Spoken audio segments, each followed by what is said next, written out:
Okay, this is part 30 of Nos4a2. Out. The yard was so overgrown it was like running through a tangle of wire. The grass made snares to catch her ankles. There was really no yard to speak of, only an expanse of wild brush and weeds and forest beyond. She did not so much as glance at the garage, or back at the house, and she did not run for the driveway. She didn't dare test that long straight road for fear he might be parked along it spying for her. Instead, she ran for the trees. She did not see that there was an embankment until she was going over it, a 3-foot drop to the forest floor. She hit hard on her toes, felt the back of her right thigh grab with a painful force. She crashed into a drift of dry branches, struggled free of them, and dropped onto her back. The pines towered above her. They swayed in the wind. The ornaments that hung in them twinkled and blinked and made flashing rainbows, so it was as if she had been lightly concussed. When she had her breath back, she rolled over, got on her knees, looked across the yard. The big garage door was open, but the Rolls-Royce was gone. She was surprised, almost disappointed, at how little smoke there was. She could see a steady gray film rising from the rear of the house. Smoke spilled from the open mouth of the front door, but she could not hear anything burning from here, and could not see any flame. She had expected the house to be a bonfire. Then Vic was up and moving again. She could not run, but she could hurry in a limping jog. Her legs felt baked, and every other step there was a fresh ripping sensation in the back of her right thigh.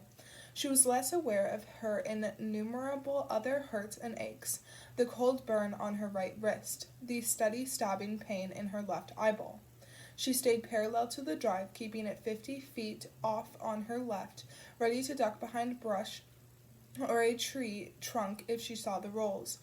But the dirt lane led straight and true away from the little white house, with no sign of the old car or the man Charlie Mannix or the dead boy who traveled with him.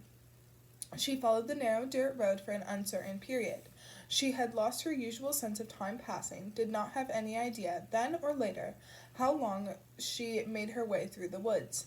Each moment was the longest single moment of her life until the next. It seemed to her later that her staggering escape through the trees was as long as the rest of her childhood. By the time she saw the highway, she had left her childhood well behind her. It smoldered and burnt to nothing along with the rest of the sleigh house.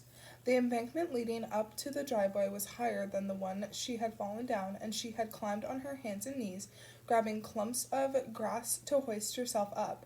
As she reached the top of the slope, she heard a rat-a-tat buzzing around, the whine and blast of an approaching motorcycle. It was coming from her right, but by the time she found her feet, it was already past. Big guy in black on a Harley. The highway ran on in a single line through forest, beneath a confusion of storm clouds.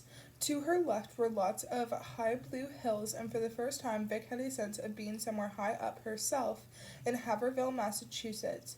She rarely gave a second thought to altitude, but now she understood that it wasn't the clouds that were low, but herself that was high. She reached out onto the blacktop, chasing the Harley, shouting and waving her arms. He won't hear, she thought. There was no way, not over the rowdy tear of his own engine. But the big man looked back over his shoulder, and the front wheel of his Harley wobbled before he straightened out and swerved to the side of the highway. He didn't have a helmet on and was a fat man with a beard on both of his chins, his brown hair curled at the nape of his neck in a luxuriant mullet. Vic ran toward him, the pain stabbing her in the back of the right leg with each step. When she reached the motorcycle, she did not hesitate to explain herself, but threw one leg over the seat, getting her arms around his waist. His eyes were amazed and a little frightened. He had black leather gloves with the fingers snipped off and a black leather jacket, but the coat was unzipped to show a Weird Al t-shirt, and from this close she could see he was not the grown-up she had taken him for. His skin was smooth and pink beneath the beard, and his emotions were almost childishly plain. He might have been no older than her.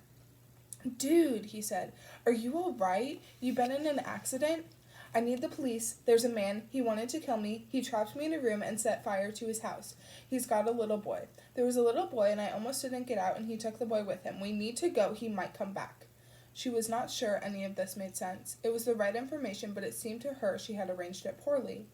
The bearded fat man goggled at her as if she were speaking to him frantically in a foreign tongue, Tagalog, perhaps, or Klingon.